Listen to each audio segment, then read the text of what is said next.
Oh, give it to me. Give me my moment. Give me my moment. You hear it more than I do. People want to know more about you and about your specific plans. At the debate the other night, you talked about creating an opportunity economy. I wonder if we can drill down on that a little bit. When we talk about bringing down prices and making life more affordable for people, what are one or two specific things you have in mind for that? Well, I'll start with this. I grew up a middle-class kid. Specific things. My mother raised my sister and me. She worked very hard. She was able to finally save up enough money to buy our first house when I was a teenager. I grew up in a community of hardworking people, you know, construction workers and nurses and teachers. And I try to explain to some people who may not have had the same experience, you know, but a lot of people will relate to this. You know, I grew up in a neighborhood of folks who were very proud of their lawn. Specific things. You know? And I was raised to believe and to know that all people deserve dignity. And that we as Americans have a beautiful character.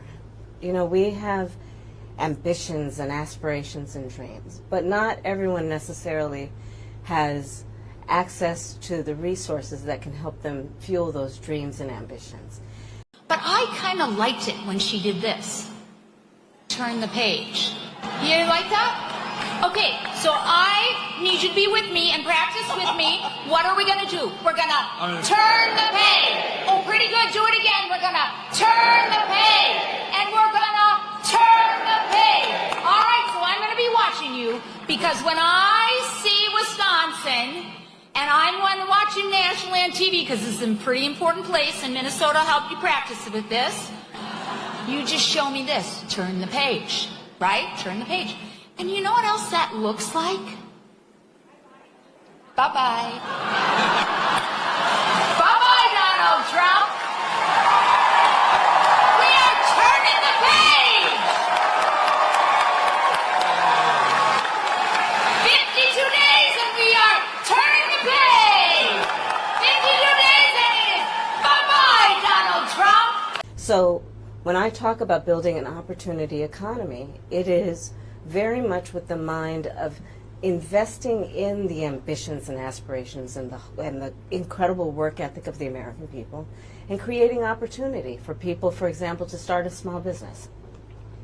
My mother, you know, worked long hours, and our neighbor helped raise us. We used to call her, I still call her, our second mother.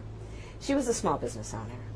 I love our small business owners. I learned who they are from my childhood, and she was a community leader. She hired locally. She mentored.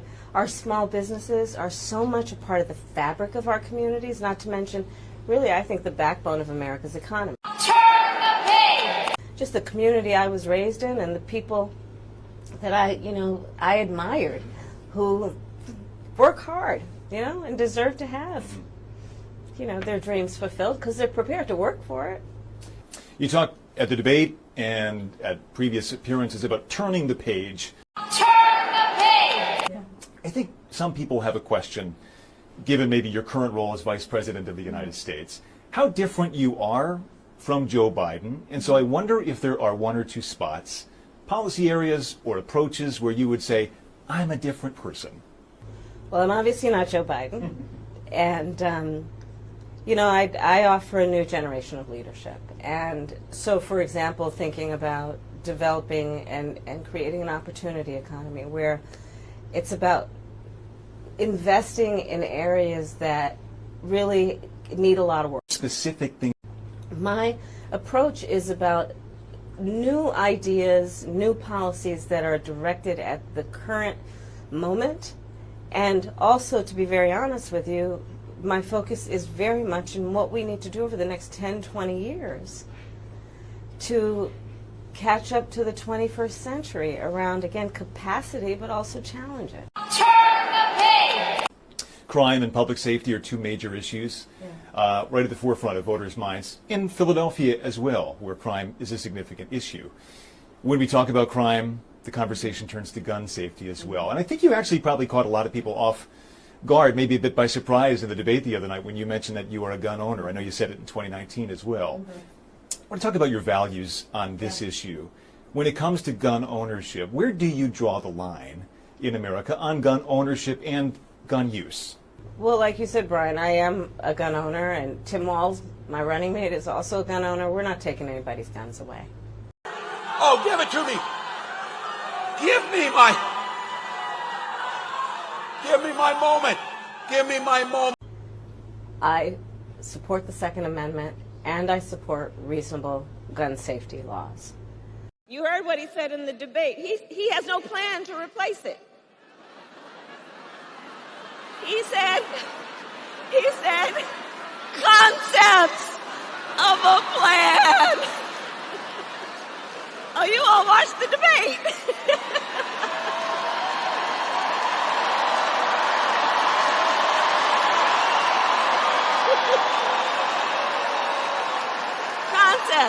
Concepts. No actual plan, concepts. The appeal of the man you were running against. As you drove here today, you likely saw a lot of Trump signs.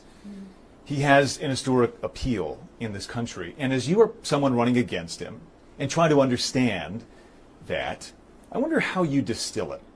What do you understand his appeal to be? And how do you speak to his voters? Or maybe people who just share his values but are open to something else? I, based on experience and a lived experience, no. In my heart, I know, in my soul, I know that the vast majority of us as Americans have so much more in common than what separates us. And I also believe that I am accurate in knowing that most Americans want a leader who brings us together as Americans and not someone who professes to be a leader who is trying to have us point our fingers at each other. This thing's going to be a battle for the next 52 days. It's going to be in rooms, just like this. It's going to be one door-to-door, call-to-call, $5 donation, trying to have that hard conversation in the produce aisle with the person you saw there at the grocery store and ask, have you voted yet? If there's one thing that you wish Americans knew about who Kamala Harris is, that you don't think they know yet, what would that be? I don't know. I mean, probably it's not very different from anybody watching right now. I love my family. One of my favorite things that I lately have not been able to do is Sunday family dinner. I love to cook. I have incredible friends. My best friend from kindergarten is still my best friend. I think that, I have a career that really, and I said it the other day, as a career prosecutor, I never asked a victim of crime, were they a Republican or a Democrat. The only thing I ever asked them is, are you okay? And I think that's the approach that most Americans want, regardless of who they voted for in the last election, in terms of turning the page. Turn the page! Are you having fun on the bus tour? Your generation, I love you guys. You are so smart. You are not patient. You are just ready to lead. And I'm counting on you guys. I really am. So we're doing this together, right? That's right. That's right. Well, thank you. Oh, okay. Yes, okay. Thank you. You're braceleting me? Yes. Oh, that's wonderful. Did you make this? Actually, we got it from the North Carolina Democratic Party. We're all here together. We've been Oh. advocating for it all month. So you're like blinging out.